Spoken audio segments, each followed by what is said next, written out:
Good evening. Thank you for joining.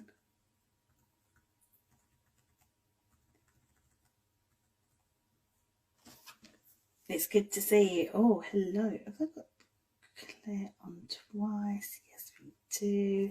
Oh, what an exciting evening we've got. I can't actually wait to get started. It's going to be great to see everyone. And everyone's ready and prompt. So we're going to kick our Hidden Heroes, our week 3 of our inspirational women in our community. Hello, Claire.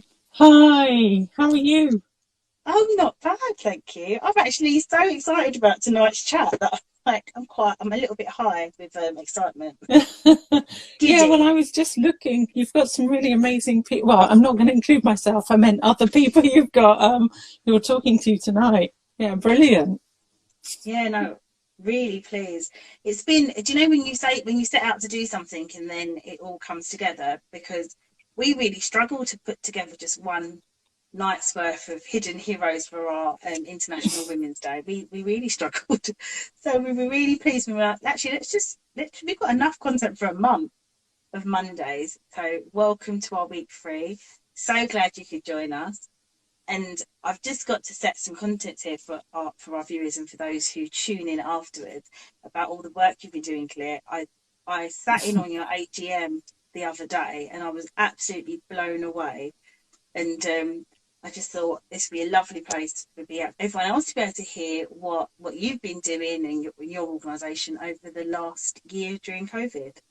Oh, thank you so much. Well, I'm very honoured. Actually, when I got the invitation, I felt really honoured. Sorry, I'm moving around. I'm just getting comfortable, but I just felt really honoured to be included because there's been extraordinary work by so many people, and I was looking at the list of women that were kind of nominated in Greenwich and just reading their stories. So yeah, I mean, I'm very honoured to be included amongst all those people because actually it's just been exceptional.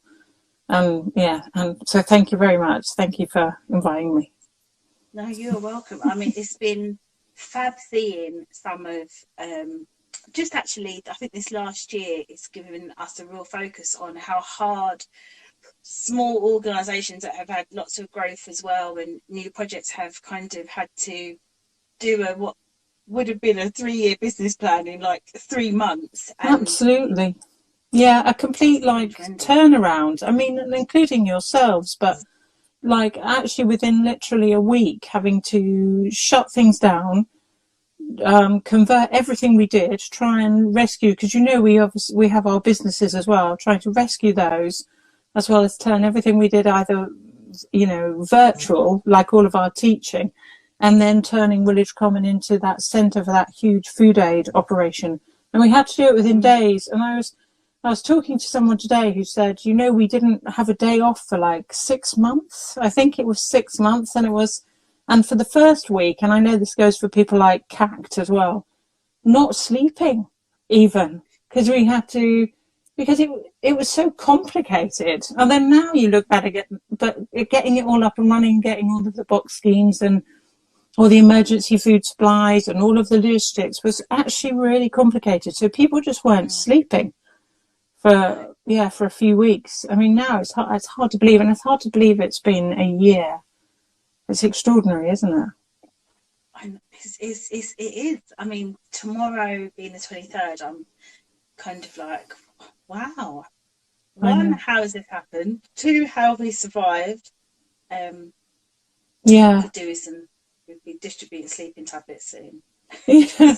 Well, I'm actually looking at the Easter holidays as a bit of a rest, I have to say. And I'm thinking at GCDA, with the furlough situation, there'll be people that won't have taken any holiday. And I am thinking, and I know we have some services that run over December, I'm thinking how I can have an extended leave and try and give people extended holiday.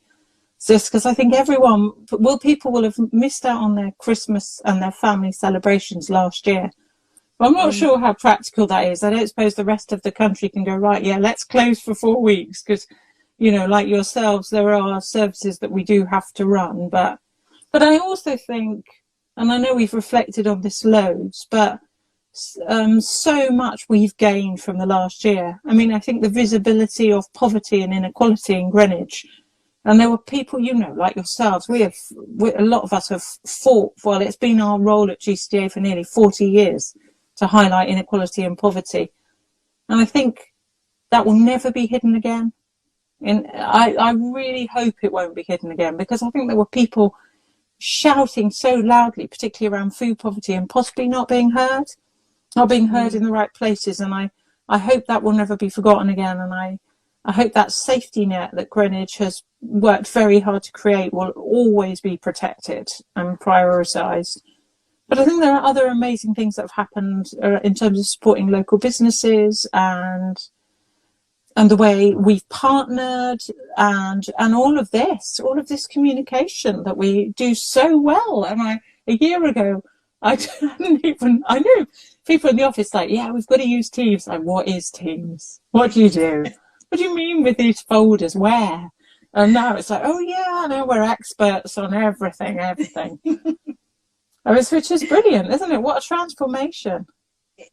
I think that's the word. It's definitely the transformation. I've felt quite honoured to work in Greenwich during this time, because I think you hit the nail on the head when you talk about inequality and poverty and food poverty. They've been around for a long, long time, and actually it's something one of your team said in your AGM about our mission and our mission and our objectives, and I was thinking, it's there in our objectives and our principles of what we're setting out to do. And then you kind of, although you get lost, but you've been a bit sidetracked with other projects and some of the stuff that we really get our teeth into, but the principles have been there the whole time. But this year, on such a large scale, to see how many families really needed the support, and it kind of picked up on things that were already there before the pandemic, that were just people put in a pressure pot. And even in our own home, I mean, I definitely had pasta gate and bread gate and flour gate for ourselves. and we were fine with toilet roll. That was okay. Yeah. But it just showed to me that families still need support, and that resilience of the community, when it comes together, amazing things can happen. Absolutely. And, partnerships. And supporting the community, supporting people, because I've seen communities and neighbours supporting each other in extraordinary ways, and huge amounts of volunteering. And then, and in some places people are very well resourced to do that. In other places they're not so well resourced to do that, because they're working really, really long hours, and they don't have the kind of the space to be able to do those things. So how important it is to have those community groups and that community infrastructure that recognise the needs of groups or individuals that aren't so easy to support, or aren't finding or need additional support, or are isolated for whatever reasons, like the work being done for people with no recourse to public funds, and people, refugees and asylum seekers. For some of us, we've faced complex issues over the last year, social issues maybe, isolation certainly, but other people, the issues being so much more complex. And I think the role of the third sector and the voluntary sector in supporting vulnerable people, and then the role of the council and bigger organisations to make sure those smaller groups are really supported. And I think there's something that's come out of this about recognising the need for those small community organisations, recognising that they need to be really supported, and they need a voice, as well as the people they represent need a voice. I think quite a lot of that's really important. And we've seen great things in Greenwich with the participatory budgeting, which we lost. I mean, we used to have some of that. When I first started in Greenwich 20 years ago, that's how a lot of it worked. You went and spent days literally on streets talking to people, knocking on doors. I don't suggest we do that now. But then we had loads more resources. It was before we had big, public sector cuts. But it's just great to see that again, to that proper outreach, that proper community development, because it's being resourced. I mean, we've had extra funding, which is incredible. It's interesting how you take away those resources and the impact of taking them away, and now putting them back in again so that we can reach more vulnerable communities. So I really hope a lot of that stays. We feel so grateful, like you guys, that we have that physical centre, like Woolwich Common Community Centre. So glad that we had that centre to be able to go, we can do this, we can do something with this space, you know, that we can. So yeah, it's just made me really grateful for those assets. And and see it being really well used. So yeah, I think through yourselves we've got in contact with Mutual Aid and other organisations that we've been able to do other little projects with that have actually made a really big difference. And I know you've been in the food programmes for a long time, and I think about your role as CEO. So how have, you know, just for some of our listeners as well, how have you been able to nurture into, you know, a very large role, very prominent role, and being able to balance that with everything else that's going on? What's been your key to success? Oh, I think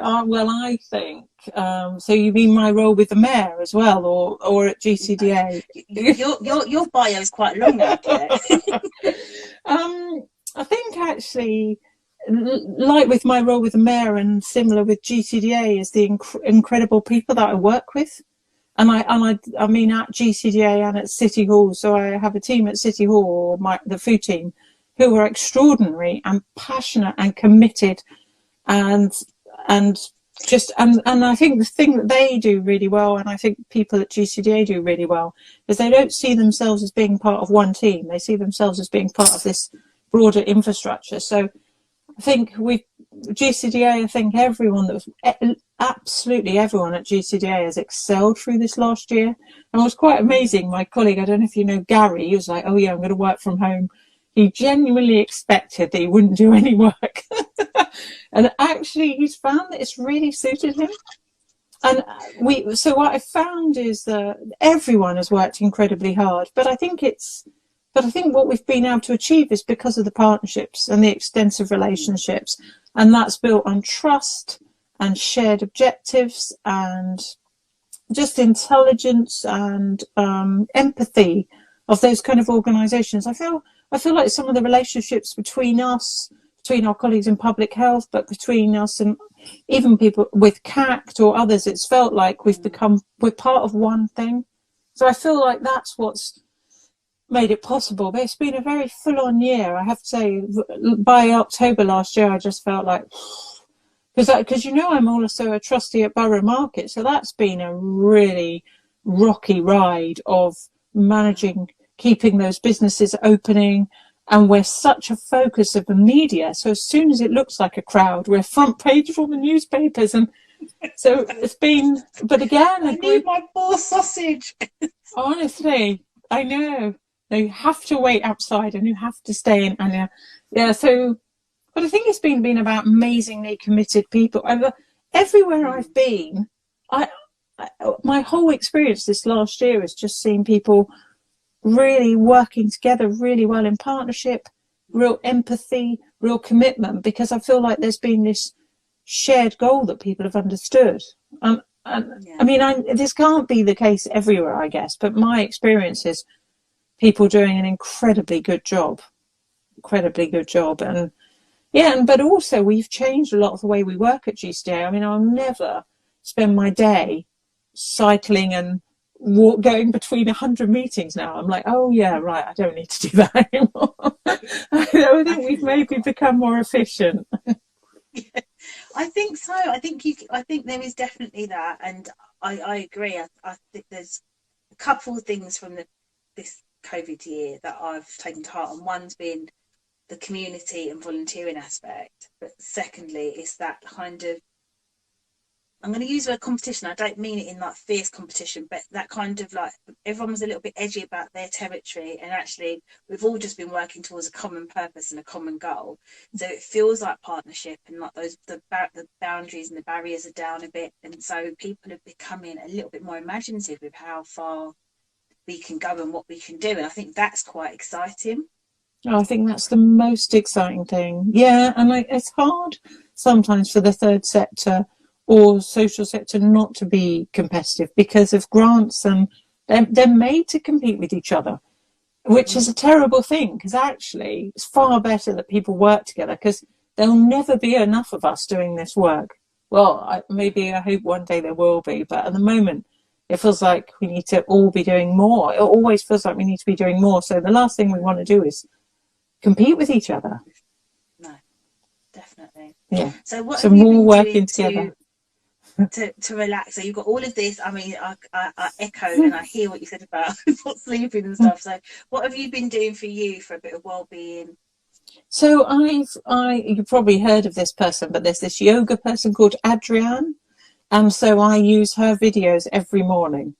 People who know her will know she does a range of videos. There's this It's wake on up the video. YouTube, Adrienne on the Yeah, YouTube. Adrienne. Yeah, but she does a really good 20-minute full body, quite full on one. So depending on how busy I am in the morning, I either do 11 minutes or 20 minutes. And then I've spent a lot of time gardening, like everyone. And I mean, and because the nice weather last year, honestly, every day I was out there looking at the garden, photographing the garden. And this weekend I was back in the garden now. So I'm very lucky that I've got a front and back garden, and loads and loads and loads of walking. I was really lucky at the beginning of January that I became a grandmother. So I've got Congratulations. oh, thank you very much. So I'm delighted to have a baby granddaughter, and she lives 2 miles walk away. So I'll walk over and say hello and walk back. And I'm really lucky. I absolutely love walking. So I was Yeah. talking to someone about this the other day, because it would be terrible if you didn't, because it's really been one of the only options. But I absolutely love it. So it's kept me healthy and sane for the last year. Oh, that's brilliant. We do have a very healthy ethos in your team. There's everyone cycles or walks or, so Yes. just give us that look of, oh, maybe we should try not driving our cars today.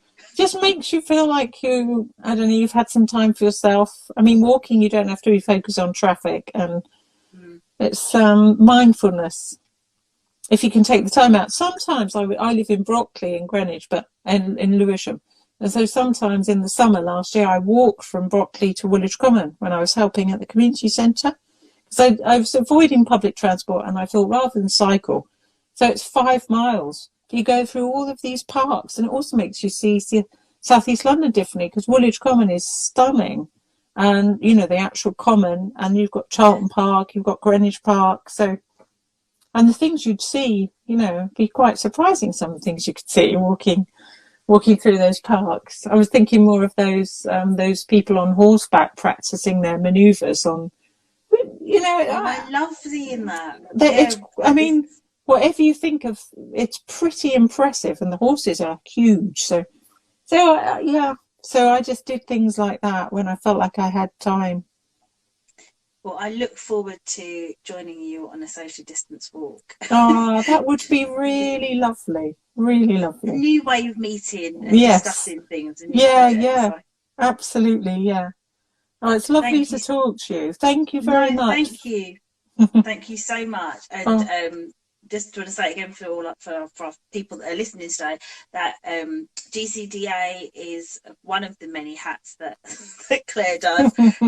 But you've also got a shop, haven't you, which has been, I must admit, it's been fab online, yeah, thank you. supporting Made in Greenwich. So that's been a Yeah, fabulous resource. In fact, I must say the work you guys have done has made me think about supporting local businesses more and supporting small. So fantastic. Well, we've got 70 local makers at Made in Greenwich, and it's just been incredible. And quite a lot of them come through our enterprise course that we run. So, Happy by Harper, she came on our enterprise course because she was changing her career, and now actually in a couple of weeks she's doing one of her workshops, for her candle workshop. So, but yeah, we've got 70 designer makers supported through the shop, and they've been amazing. But it's been brilliant. And Royal Arsenal Farmers Market, all of our of traders course, there, and that's done really well. And well, that's what we're about, trying to support and create small, I mean, not necessarily small, but support and create local businesses, support the local economy, invest locally,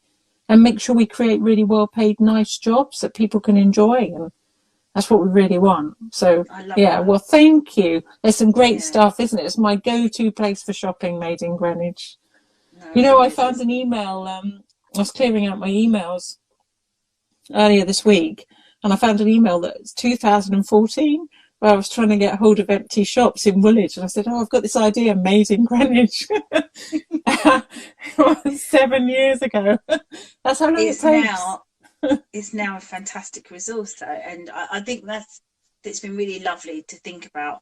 I think the pandemic has made me, I don't really do online shopping usually, but I've done much more during the pandemic. It's pushed me to it, but also helped me to connect with really small, beautifully made products. Yeah. And I don't feel terrible about the carbon footprint of it or the delivery or anything like that. So yes, I do encourage people to go and have a little nose on Yeah, local food. thank you so much. Yeah, and if people are local makers, or then get in touch with us, have a look at the shop, get in touch with our curator, because that's what we're there for. Well, I'm hoping we might be able to do our own little version one day at Woolwich Common, because our community centre, they're regenerating the Ezra Centre. And I think Jane, our lovely centre manager, is talking about maybe we could have the Woolwich Common trader.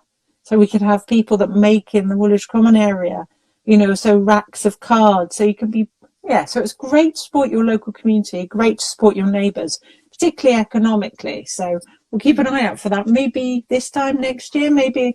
I'm not sure the building will be finished by then, but yeah. Well, thank you. Thank you very much. Thank you so much, Claire. See you soon. Thank you for See joining you soon. Lovely to join you. Likewise. Have a good rest of the evening. I'll be listening in. Thank Bye-bye. you. Please do. Please do. Thank you. Bye. Bye.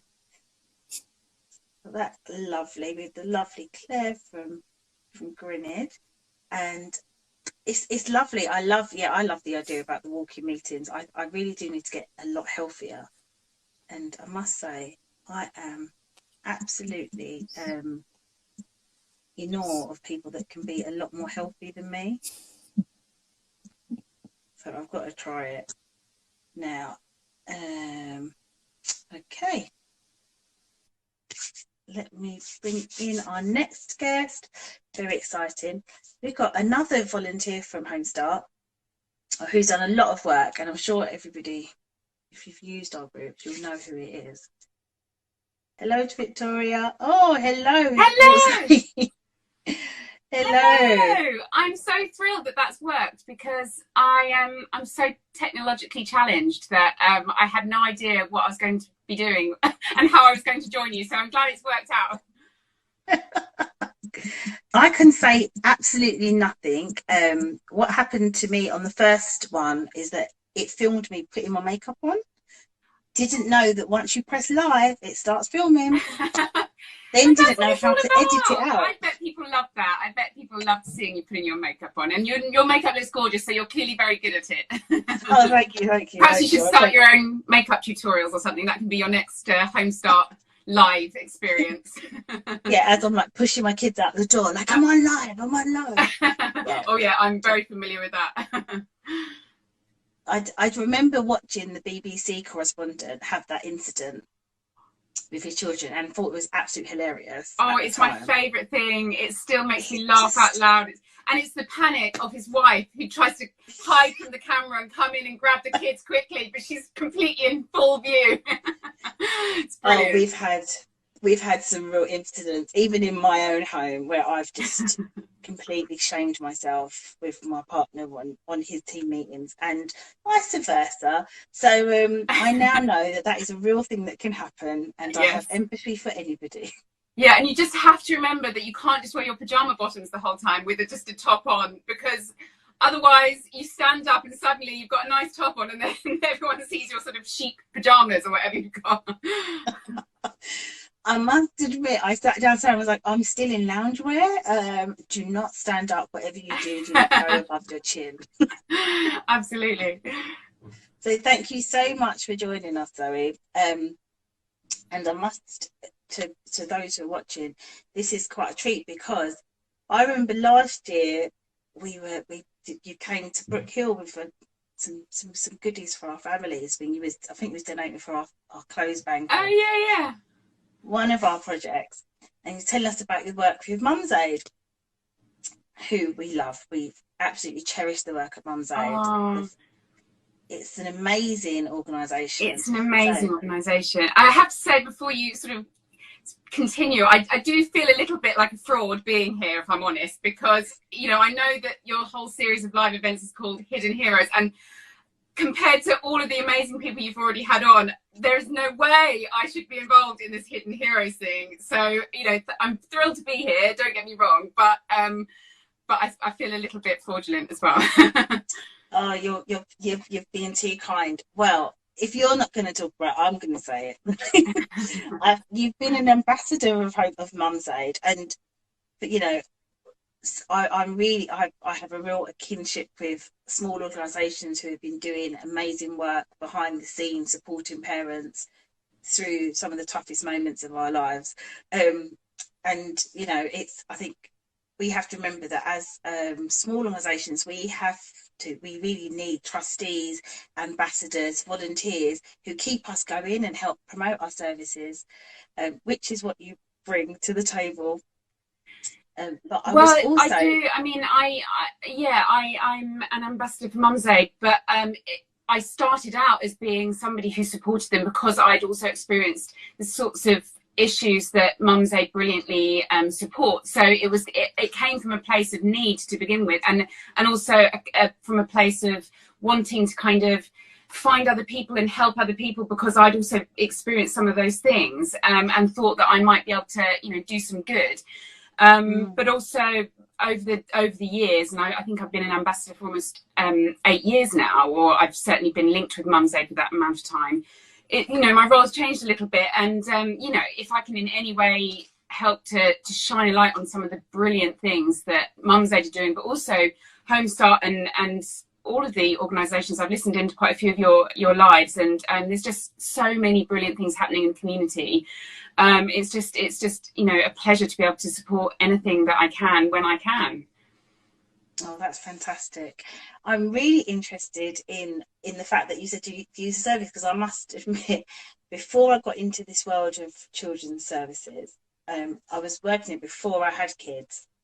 And then you think as a professional, you know what you're going to face, and then the mothership of motherhood began, and all of the complex issues that come with that. And I think I'm very passionate about keeping them going, because I know how vital services were for me, getting the support that I needed, and sometimes still need, because it doesn't change. But keeping these services going at a time like this through a pandemic have been really challenging.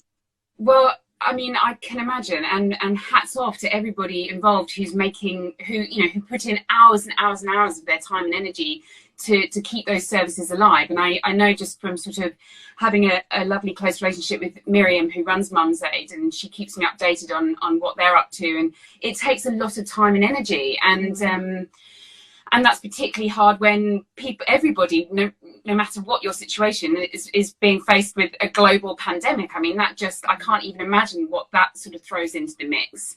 And yeah, I mean, originally when I started sort of supporting Mum's Aid, I said to Miriam, I want to volunteer. I want to do anything that I can to help. And we actually worked together on an application to get a grant from Children in Need. And so that was my sort of first, and I had no idea what I was doing other than, you know, I was quite happy to kind of fill in forms and get on the phone if need be. And amazingly, though even that process is so lengthy, and it was such an eye-opener, because it's, you know, obviously these charities don't just give away money. You have to absolutely prove that your charity or your organisation is worthy of it, and you have to jump through lots and lots of hoops. So I remember that being a particularly full-on experience, but brilliantly we managed to get that funding, and that's been, I think they're still funding parts of Mum's Aid even today. So that's great. But hats off hugely to all of you who are just fighting the good fight the whole time. It's an incredible thing. No, thank you. It's been amazing just watching this year and watching the growth of everybody, and realising that people have still been able to deliver a service. So I was really, my eyes were opened when my team sent a thing about your short film that you produced, The Standstill. Yes. And what that was about. Yeah. So basically, so I experienced postnatal depression after having, well, both my children actually. And, you know, it's a while ago now. My daughter's 10 and my son is 6. So it's, you know, it's a few years ago. But I remember kind of coming through it out the other end and going, goodness me, what happened? And, you know, I found it quite hard at the time to find the support that I needed. I wasn't aware of the sort of the likes of Mum's Aid at the time. And I started to think, well, if I've been through this twice, there's bound to be many other women who've gone through this as well. And then it wasn't until a very close friend of mine had a child, and she's also an actress. She also suffered from postnatal depression, that suddenly we kind of got together and went, I've never seen this experience depicted on our screens before. I just haven't. And it's so common. 1 in 5 women, I think the statistics are, will experience some kind of mental illness surrounding birth or pregnancy and post. And so we just started going, this is, you know, we're all starting to talk more about mental illness. It's becoming much more available as a sort of subject matter in our press and our media. But we're not really talking about sad mums. Like, that's still a bit of a taboo. People don't like to talk about it, and I understand that. Like, I'm very comfortable talking about it now, but I didn't used to be.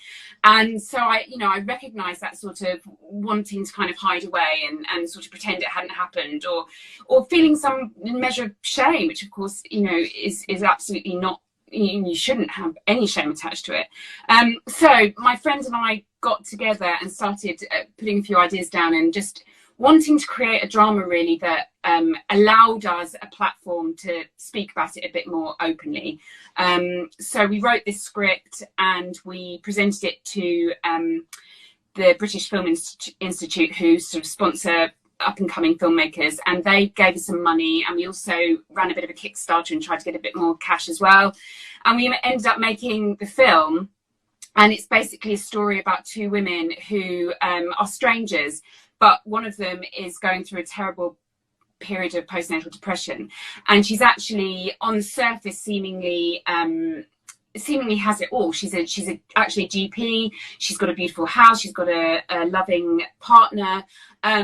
And yet what we wanted to show is that mental illness doesn't discriminate in any way. It can happen to absolutely anybody.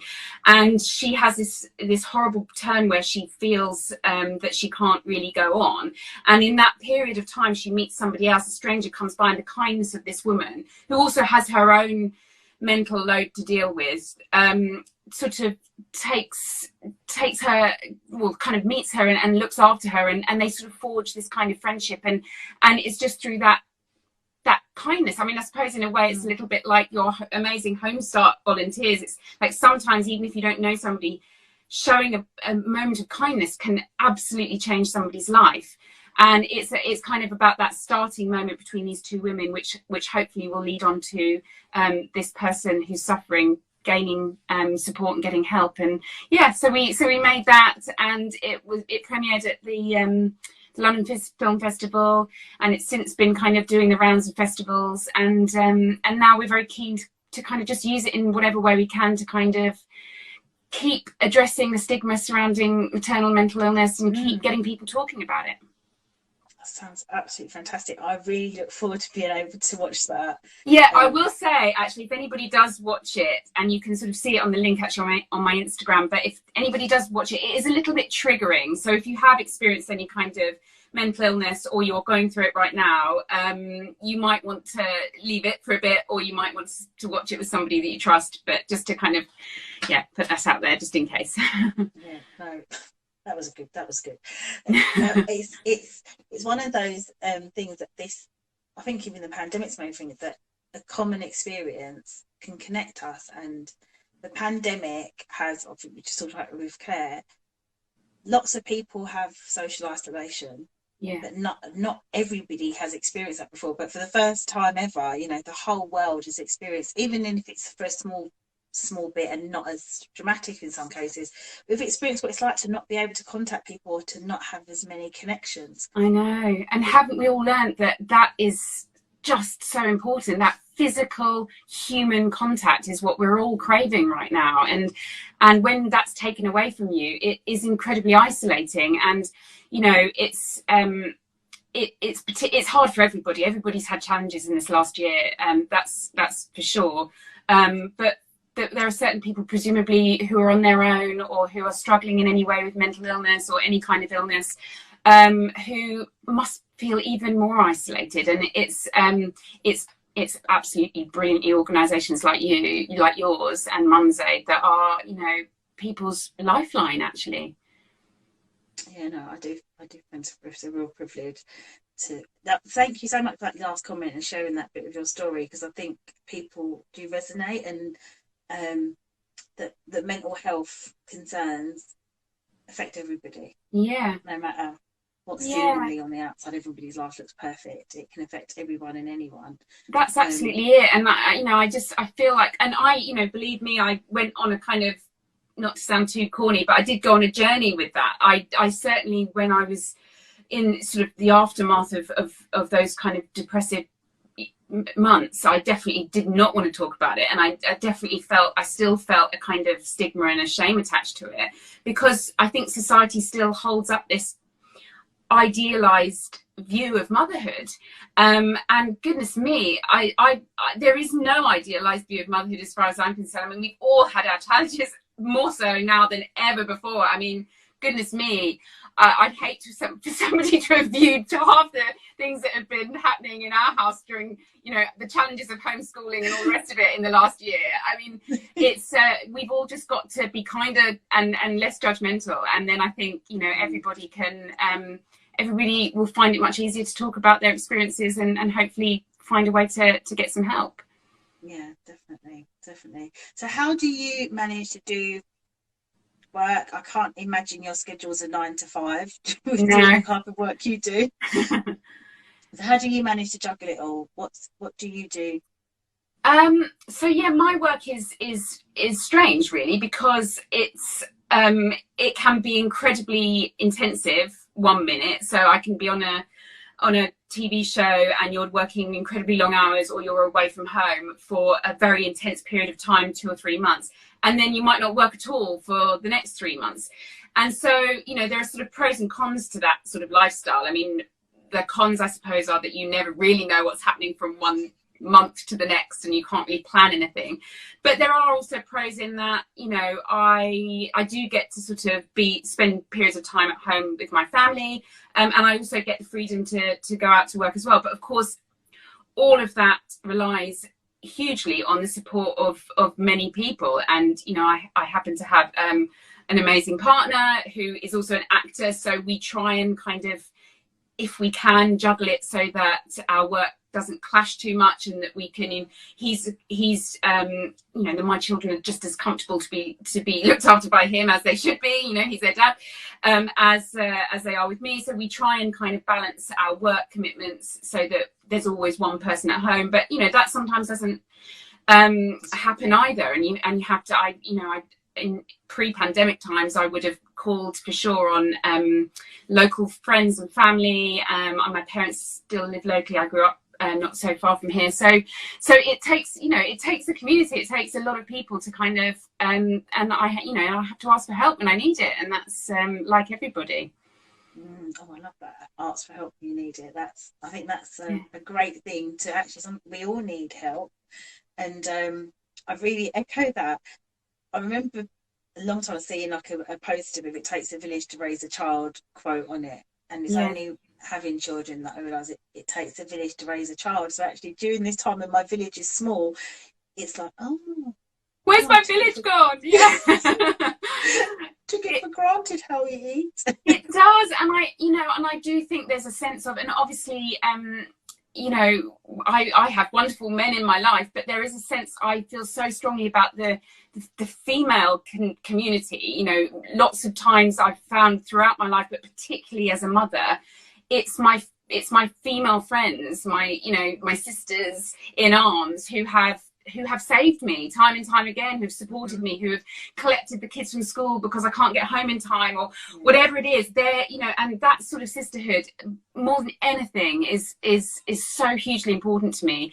And it's probably the thing I've missed the most in lockdown, actually, that release I get from being with my friends and kind of being able to support each other when we need to.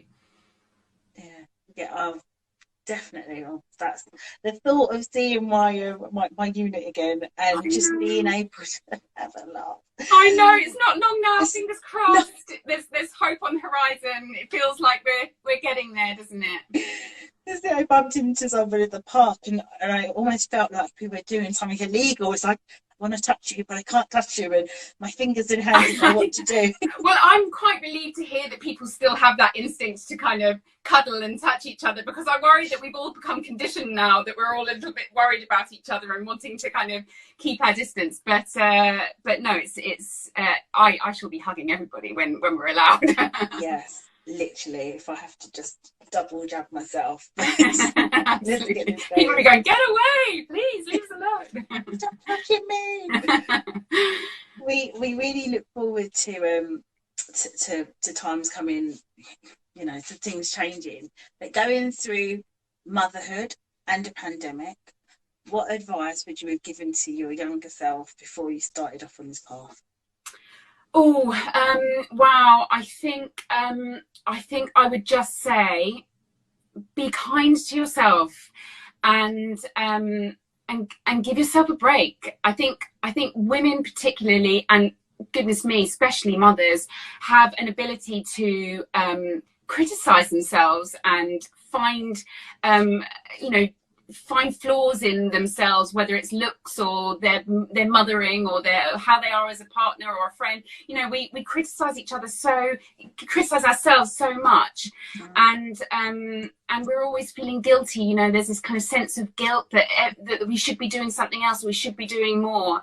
And I feel like it's kind of that sensibility is a waste of time. You know, we should all just cut each other some slack, cut ourselves some slack, and just be a bit kinder and less judgmental on ourselves, you know, because I think the way we treat our friends, sometimes we care so much, and we look out for people in such a sort of caring way, but we have to start doing that for ourselves as well. Yeah, I love that. On that lovely note, thank you so much for joining us and for sharing your story. I've had a lovely time. Thank you so much for talking to me. It's been a real thrill to be here and to listen to all the other brilliant women that you've had on as well. It's been what a lovely experience. Thank you. No, it's been fab, and we thank you for all of your services, for all the voluntary roles in supporting small organisations and creating a platform to talk about maternal mental health, which is so precious for us. So thank you for sharing, and I agree with Steph. Thank you for the advice. So yeah, and thank you for bringing some of your followers onto our platform, who I hope will stay for the rest of our yes, I hope so too. Thank you so much for having me. Lovely having you, Zoe. Take care. Keep in touch. Bye. Bye. Now, I'm really hoping that our next guest is still here, but while I invite her, I'll do my roundup. That was lovely to hear from Zoe. I agree, Hazel, it was wonderful. Hello.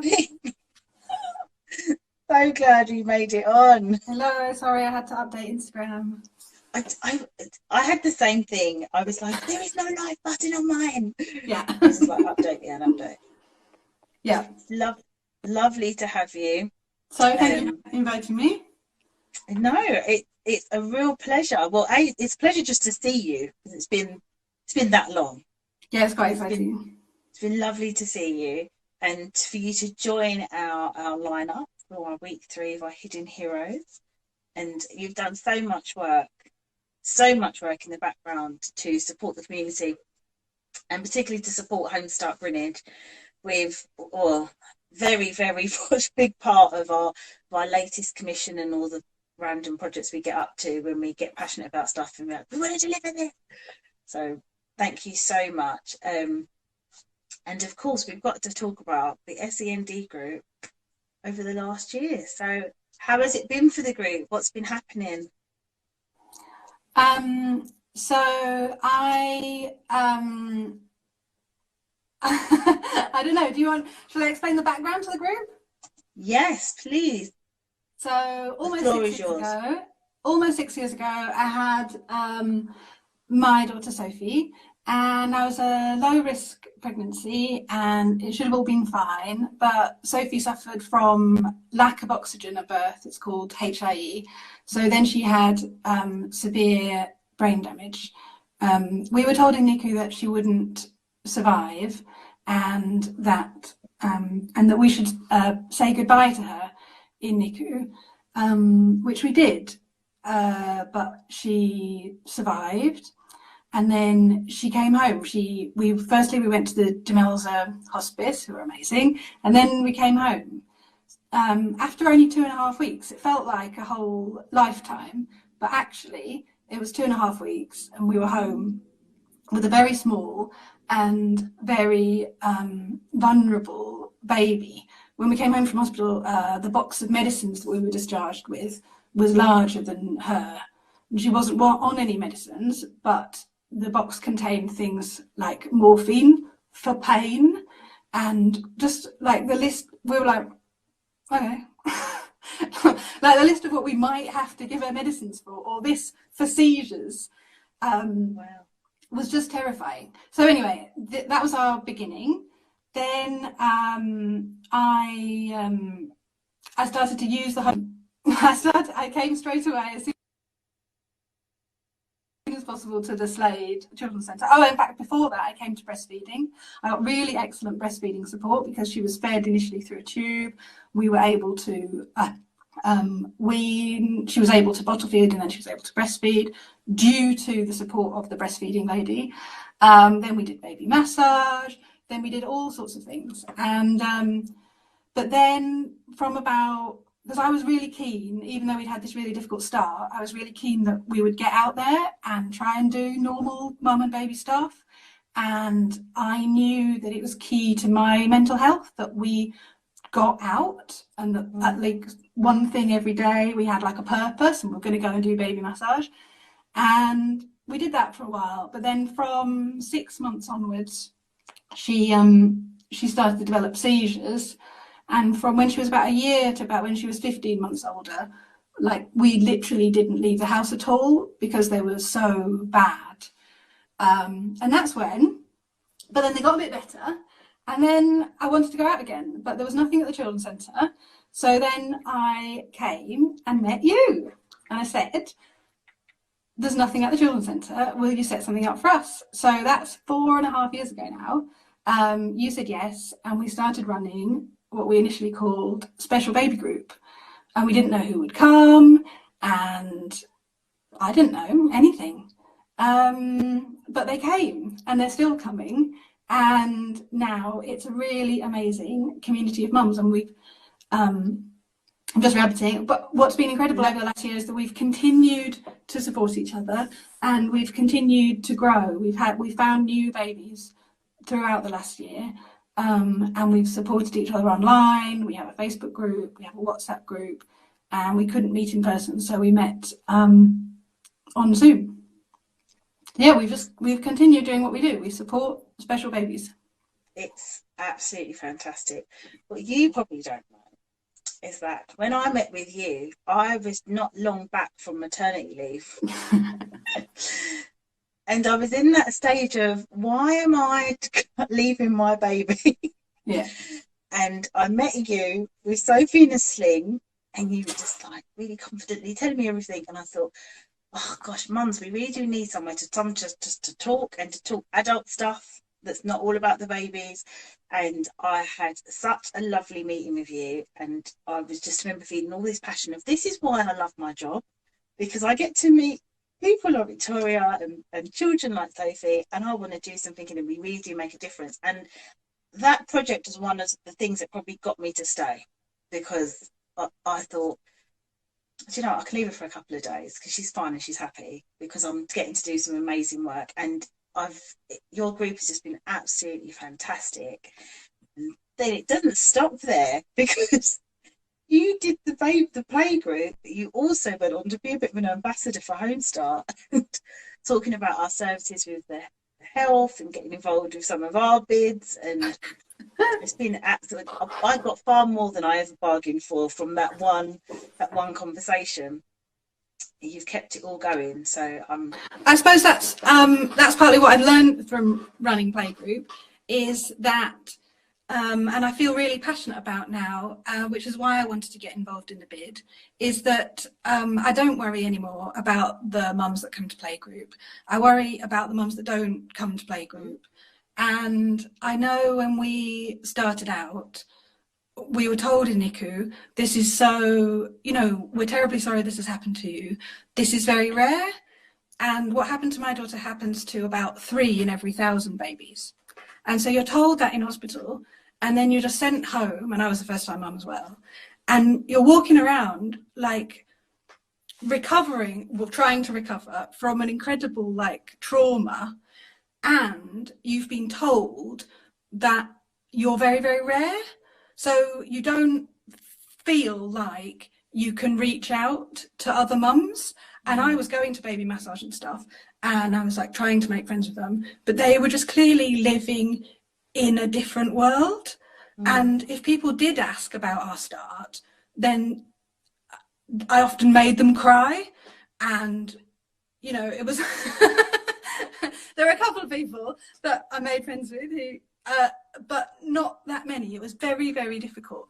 So, but then when people started to come to playgroup, the very first mum that came with the baby had Down syndrome, and so then I found out that 1 in 1,000 babies have Down syndrome. Then we have babies started to come with extremely rare genetic conditions, and each one of those has been told you're extremely rare. So they're like 1 in 100,000, 1 in 50,000, stuff like this. But then I'm like, oh, but what's your diagnosis? Oh, but there's this other baby over here that's got the same diagnosis. So we have, or also what I started to realise over time is that there's actually a lot of people like us.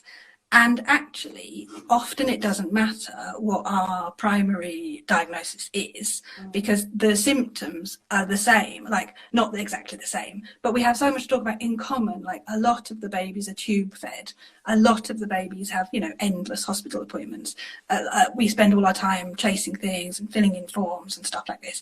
And I just realised, actually, there are a lot of us in the same position, and I just wanted to be there for other mums so that they weren't as lonely as we were at the start.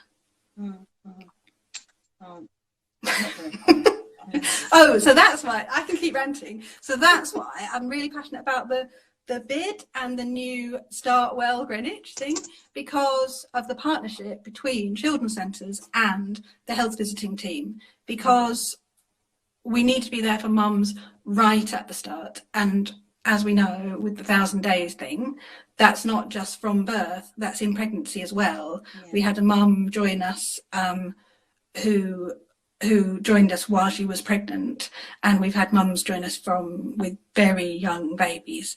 And I'm so happy when that happens, because then there isn't a gap. Yeah. I mean, if I could be at every maternity suite, I'd be like, you need to know we're here. It would definitely be a real privilege. And I think we align there with, I worry about those who we don't know, we don't see, because I mean, I get the results of seeing Sophie grow up and she's gone on to school now and is doing really well, and it's amazing. But I also think about the fact that some of the services that we deliver, they do open up a can of worms. I've definitely did baby massage in 1 second and just found myself crying, just as you do. I mean, baby massage in a group of people that I didn't know very well, but being able to access support and meet other people, really important. So it's been lovely seeing this group grow and the community grow in such confidence that it's not, I love this move from special baby group onto something a lot bigger. So how, I have to ask you, because you do so much, and I didn't realise you was doing a new qualification and a new bit of training for yourself. It's not new. It's like this woman just no, there's no limits to what Victoria can do. So how do you manage it? How do you balance it all? I knew you were going to ask this question. I knew you were going to ask this question, and there isn't a good answer. There isn't a good answer. You just roll with it.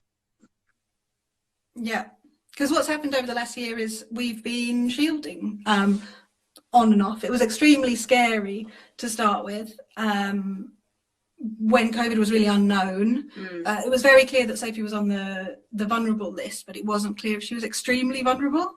And I was following that very much at the beginning. It was extremely stressful at the beginning of COVID. And then I was trying to support the other families. What am I talking about? I don't really know. Well-being. But the balance. thing that's really helped me, honestly, the thing that's transformed my life over the last year is my husband working from home and being here. So that has really helped.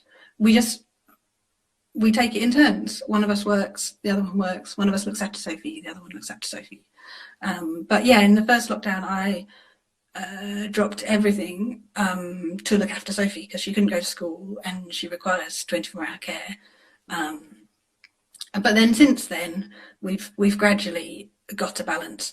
But we've got a balance that is very much at home. Like my husband said the other day, he forgot there was a second lockdown because we've basically been on lockdown for a year.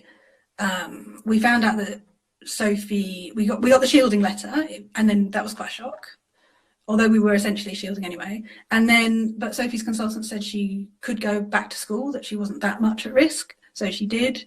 But then that's basically what we've done for the rest of the year. Sophie's gone to school, we've gone for walks, we've been in the garden.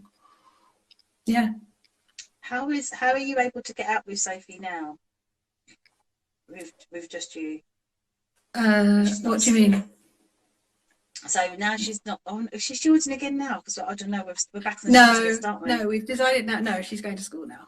She's going to school now. Yeah. So yeah. Oh, in the first lockdown, we took it so seriously. There hasn't been a single day where we haven't gone outside. But in the first lockdown, we took it so seriously that we were too scared to go to the park. So we called school and I asked them if we could go and walk around in the car park. Because it was the only place I could think of that there would be like the fewest people. So Sophie walks in a walker, and like every day in the first lockdown, we went and did a lap of the car park after school. But since then, we've relaxed a bit and we do go to the park. Yeah, I'm really pleased. I'm also pleased with how honest you are that actually you're still working it out, and I think that's the reality, isn't it? That is definitely the reality for families like ours. We provide 24-hour care, and and if we're lucky, we've got family to support us, or we might have access to respite at Demelza, or we might have carers at home. But it's that helps a bit. But it doesn't help that much, because when you have carers and things, they're like, oh, go and have a rest. And what we're actually doing is filling in a form or organising the next thing, or, you don't get a rest. Those things make it manageable. But at the beginning of the first lockdown, all those things stopped. So we were really very much on our own, as were, the rest of the families that many of the rest of the families that come to playgroup. We've had several families who are shielding. So how are you managing the SEND playgroup online, and what are your plans going to be as we open up? Well, we're very lucky that in the first lockdown we were just online, and then over the summer we met in the park, which was quite good, on Plumstead Common, and then from September we restarted but only for 6 families at a time, and we moved to a bit different space, and we're very good at our social distancing and everything.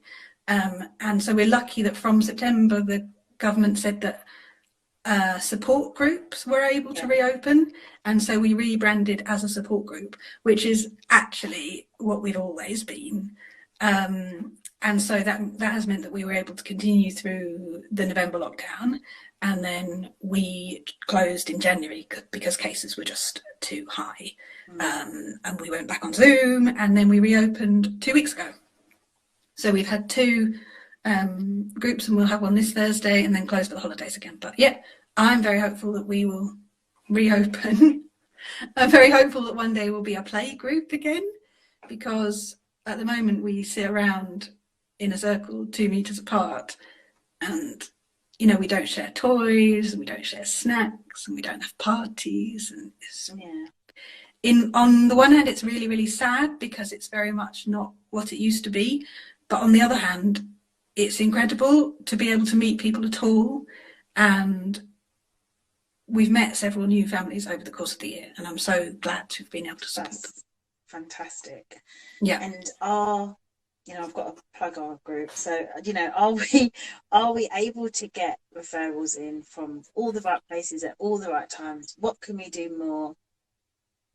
Who can we contact? That I want to make sure that all families know we're here, that we have this fantastic group, and I'm sure my Startwell colleagues will agree. And it's a lovely resource, and for those, if anyone ever has the opportunity to be a part of this group, it's what I like is it's like the whole family. It's not just it's siblings, it's parents in usual times. It's such a relaxed feel. Everyone's made to feel welcome, and it's it's familiar, and it's nice, and it's nice to see children being able to do something that's quite, that other children maybe do all the time in this really lovely environment. So we really appreciate having the SND group here. It's one of our very passionate things. I think Hazel said it's one of the best things we've ever done. Our greatest achievements from Hazel. Yeah, we're all going to jump on that bandwagon. Yeah. So my message would be, if you're a health professional, if you're any kind of professional, you're very welcome to come to Playgroup and meet us and see what we do, because that's another thing that we did before COVID. We would always have people drop in, either singing and signing and stuff, or charities or health professionals come in, tell us about what they do, and then we'll tell the other families. So we're not, I'm just a parent volunteer, so we don't make referrals, but we're constantly talking to people about, have you got this? Have you got, you think you should apply for that? So we're constantly telling people what other support is available and helping them apply for it. And if you have a special baby, we're absolutely desperate to meet you. Like what you were talking about earlier about the kindness of strangers. I've seen it so. When what happened to me happened to me, it was weeks before we even told our friends what had happened, because we didn't fully understand it, and it was too difficult to explain, and we'd never heard of it before. It felt too far from the experiences of any of our friends for us to even start to explain it to them. And we did, but I can see that in the eyes of other mums that come to Playgroup, and they said specifically, you can see they come in and we're like, it's okay, do whatever you like. Do you need to do a tube feed? Do they need to run around? Do they need to get their toys out and put them in a row? Whatever they need to do, come in and do it, and we understand. And you can just see the relief in people's eyes. They're like, literally, I've never met anyone like this before, and and you're all just like me, and I'm really passionate about meeting people that haven't come to playgroup yet. And what's so lovely is that it's like catching, like, so are my other mums. I can see you watching. And they've become like advocates as well. So my friend Charlotte wants to set up a SEND playgroup now in Dover because she's moved there. You know, like we all want to meet other people like us. Yeah. Well, we look forward to our reopening and making that happen.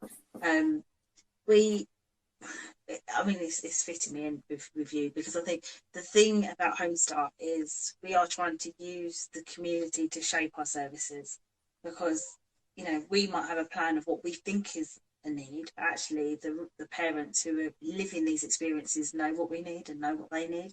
So we are always open to new suggestions and ideas. We like to hear from people.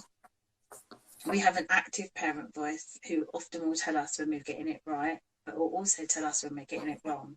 And I think that's really important. And we want to keep that bit about Homestart, the Greenwich, and keep it local. And I think for us, we were involved in a much more national piece of work, the Give a Little Love campaign. And it just fed through the whole Homestart ethos, that actually it's just that one kindness, that one taking a moment, that one smiling at a child and not turning away because you think it's going to be awkward, and or opening up a conversation with a parent that makes a big difference. And I've learned a lot about talking about children with disability and talking to families about what they need when they have a child with extra needs, which has helped me to have better conversations. So when we get to the fact where we can be together and have conversations, have a conversation with any of the parents from our team or Victoria. You're doing an absolutely fantastic role here, Victoria. We're absolutely blessed to have you on our team. We hope I would like to see S&D groups everywhere. I think they are necessary and vital. And I'm sure if any of our health colleagues are listening, the fact that you talk about the infant feeding advice, absolute gold there. And in Greenwich, we are really lucky to have a really good team full of good advice. I know of children that have been able to start feeding at 4 months and all kinds of stories. So, you know, I think we look forward to that coming back into our programme. And I know you're going to be a big part of that reshaping of what we need in there. I'm just looking at this comment. We love being part of playgroup. Yes, it's true. Yes. Oh, thank you all for putting those messages. My family's watching. They're lovely. Yes, no, it's lovely. We've missed it. I feel Nicola right. Missed it, people at Brookhill. It is. We've really missed having the children around. So we look forward to getting our centres, as Lorraine said, back in shape, and the voice of children and parent families will be heard again. But thank you so much for giving us of your evening as well, Victoria. I've got one question to ask you as we head out, and that's it. With all the information you've had as a mother and in the last few years, juggling all your different commitments, if you had one piece of advice for your younger self, what would it be?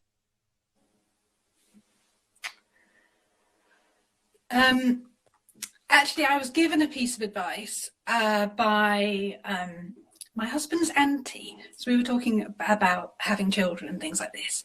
And she said, it all depends on your expectations. And when it's been really difficult for me, that is the thing I've come back to, because my daughter doesn't know any different.